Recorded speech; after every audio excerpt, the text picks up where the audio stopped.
Hi, everyone. Welcome to the Feeding Grain podcast, and thank you for listening. My name is Stephen Kilger, managing editor of Feeding Grain and your host. We have a fantastic show for you today. Greg Franzen, agri-food sector lead at Faithful and Gold, and Mark Herbert, project controls manager at Faithful and Gold, stop by to talk about what grain handlers and feed manufacturers should really do when they are starting a new construction project or working their way through a construction project to kind of protect themselves and make sure they are getting the most for their money.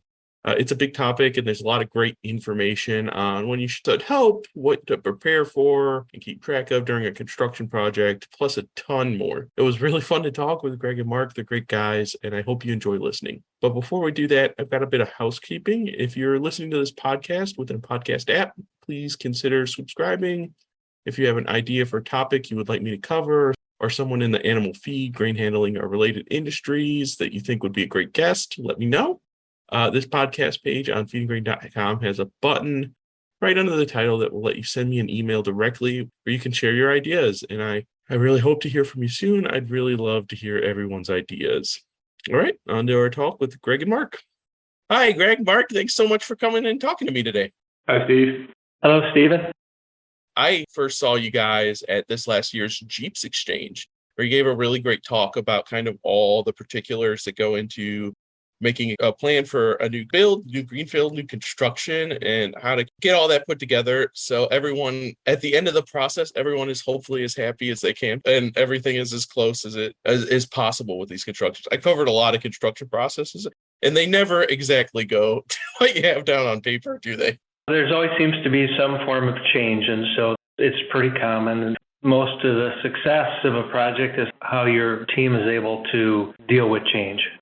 Yeah, definitely. Before we get too far into that, though, can you guys just tell me what you do? You work for a company called Faithful and Gold, which is a construction consulting company, correct? Yeah, we are. So Faithful and Gold is a global consulting firm, and so 99.9% of the time we sit on the side of the client in a construction project. And so we serve as that independent third-party client advocate. And so our mission is really to help the client maximize their interest in their capital project. So that's what we do. Excellent. And what do you guys specifically do for the company? Well, Mark, I'll let you introduce yourself and your role. Yeah, thanks. So my name is Mark Herbert. I am a planning and scheduling professional through the Association for the Advancement of Cost Engineering. I'm also a professional construction engineer in the state of Minnesota. And so I help clients build things in a nutshell, but the reality is that we plan and schedule and manage costs for these large infrastructure projects. In this particular case, I'm more focused on the sort of agriculture or industrial agriculture sector, hence, this podcast. So whenever they have a large fertilizer production facility or wastewater treatment plant for ethanol production, and many of those type of things, a grain transfer facility, these are millions and millions and millions of dollars. I try to step in and help the client manage the process where they know what they want at the end, but how do you get to the end? How do you take the keys and unlock the door and walk into the facility? And so I walk with the client through that process on sort of who they're hiring, when they're building, when they're constructing, when they're designing, and all that fun stuff. Well, then, my name is Greg Franzen. Mark and I both sit in the Minneapolis office, and I oversee our agri-food project work in the U.S.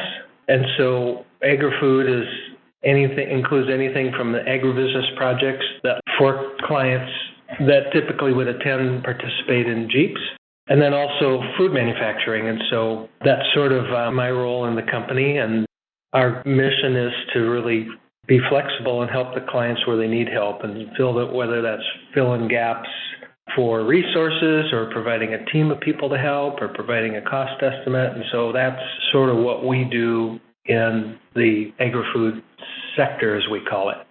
And it's great because, I've interviewed a lot of facility managers, regional managers, that kind of thing, in feed and grain handling. And while a lot of them kind of get pushed to the forefront of these big construction projects, in reality, it's not usually their normal job.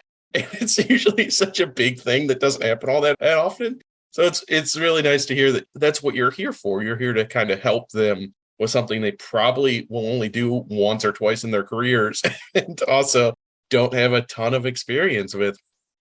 No, and that's a good point. I mean, many times we work for clients and for instance, their operations director might be responsible for a very large project in addition to their day job. And so it puts a tremendous load on people.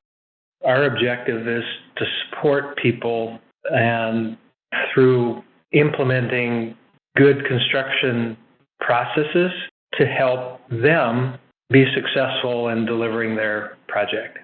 And really, you're sort of leading into one of the first items we wanted to talk about, which was a project charter. And what is a project charter? And that was my first question, because during your presentation at Jeeps, you guys mentioned a project charter and kind of those initial steps of initiating it. So for all our listeners that might not know or might not have an experience with that, can you kind of explain what a project charter is and why it's an important part of the overall construction process? Sure. So the project charter is really the initial step in the formation of a project. It sets the baseline really for what the need is. What's the need? What's the business case? And then how do we achieve that need and business case through a project? And so company leadership should really appoint an internal sponsor that has the authority and responsibility to initiate the development of that project charter. And really the purpose of the charter is to provide company authorization for the expenditure of resources on the project. It should include like the name and description of the project, name of the sponsor and project manager who would be responsible for the project. It should include some of the other project team members, provide a brief description of the business case, define the general scope of work of the project, and also the expected goals, objectives, and deliverables of the project. You would also want to include some project milestones like start date, completion date, and then identify project risks or constraints that may exist. And so that's really a pretty quick overview of project charter. It doesn't have to be complicated, but does need to be somewhat comprehensive. Yeah, it's really important, especially with the way ag organizations are often constructed, at least to me, because a lot of them are, co-ops, which have boards and all these things that make the final approval. But this seems like it really, it lets both sides, the contractor and the company getting the things done, to know who's in charge on the day-to-day stuff, right? Without that board approval. Is that roughly, am I getting that right? Yeah, well, it's really meant to be mostly an internal document for the business to come together and agree on. Typically, boards of directors are approving large projects, and so the charter would be something that board level would review and approve and agree to or comment on. So it's that initial document to say, okay, initially this seems like a good idea. We'll provide funding up to a certain value until you take it to this next stage. And so that's the charter gets you started. Okay. Very interesting. So you also, during your presentation, a thing I found really interesting is, especially for companies that have a lot of facilities and may have done this more than once, it's can you talk a little bit about the importance of documenting and implementing the lessons learned from the previous projects? I found that really fascinating part of your original presentation. Sure. I think Mark and I are going to tag team on this one, but I'll take the first stab at that. So from, lessons learned, we all understand what lessons learned are. From the time you're a little kid, you might put your hand on the hot stove once, and hopefully that's a reminder not to do that again because it hurt. All of us have that built into us.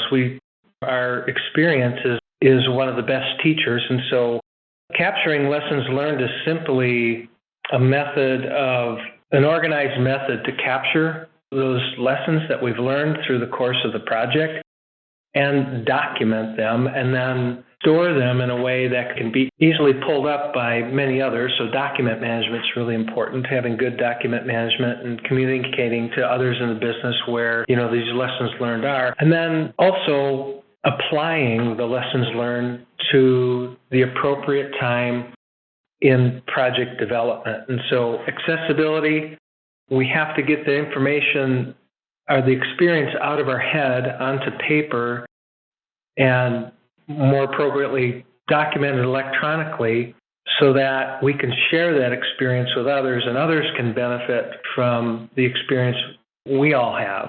And so it's getting the information out of our head so that we have it digitally, and then storing the information in a centralized location like in a SharePoint and making it available to others that have projects and coordinating the naming convention. Is it what type of a lessons learned is it? Does it have to do with electrical systems, mechanical systems, civil, whatever? So organizing it in a proper way and then implementing it on new projects. And so at the beginning of a project would be a good time to review lessons learned from previous projects. During the design engineering kickoff might be a good time. Value engineering workshops, procurement and construction kickoff, and project closeout. So all those steps sort of need to work together to apply lessons learned. And then Mark, you had another thought here on mediation, arbitration. Yeah, just to add to what you were saying, talking about importance, why is it important? Unfortunately, claims happen not a lot in these projects, but claims often happen in these projects for one reason or another. And so you wind up going through mediation, arbitration, God forbid, litigation. And so having this documentation for current projects is also good because of the fact that these legal proceedings and things often happen years after the project's already done. So even then, details are lost to time. So capturing those are very important just for that. But then taking a step further and talking about from one project to the next, understanding how long certain scopes took, similar scopes, durations, how many people it took, whatever you want to measure to complete the project. When these arguments start to rear their ugly heads, you might have a better footing on, hey, the plan is right and the execution is wrong. Because when you don't have that documentation and lessons learned coming in from older projects, it really becomes an argument of, hey, maybe the plan was flawed and our execution was good. And so there's a bit of an argument there. So having the documentation and lessons learned supports the idea of the owner saying, nope, we had a good plan. It was your execution that did not fulfill the plan. That's kind of speaking to the importance of documentation and implementing lessons learned. Another one, Greg was mentioning it earlier about the passing the knowledge down, where throughout human history, a lot of it's been verbal and oral traditions being passed down through people. And it's kind of the same way here, where you're looking for the most experienced people when you're starting these projects. And I'm not saying that's bad. In fact, that's very good to do. But alongside of, we should be looking for also the most experienced documentation of other projects and coupling those two. I'm not saying that that knowledge is a substitute for human experience, because it's not, but it will shore up the ideas of having the experienced people with the historical knowledge outside of their own that makes for a complete picture for project planning on any project and just makes things sail. It's like night and day when you're going through the process once you have that foundation to come off of. So the idea that people come and go, turnover can get high, and I know everybody says, well, it's just people are changing jobs all the time these days. Well, I've been around long enough to know that that's kind of the way it's always been. That's just life. And so having the documentation allows you, whether you get those experienced people or not, still lets you transfer that knowledge.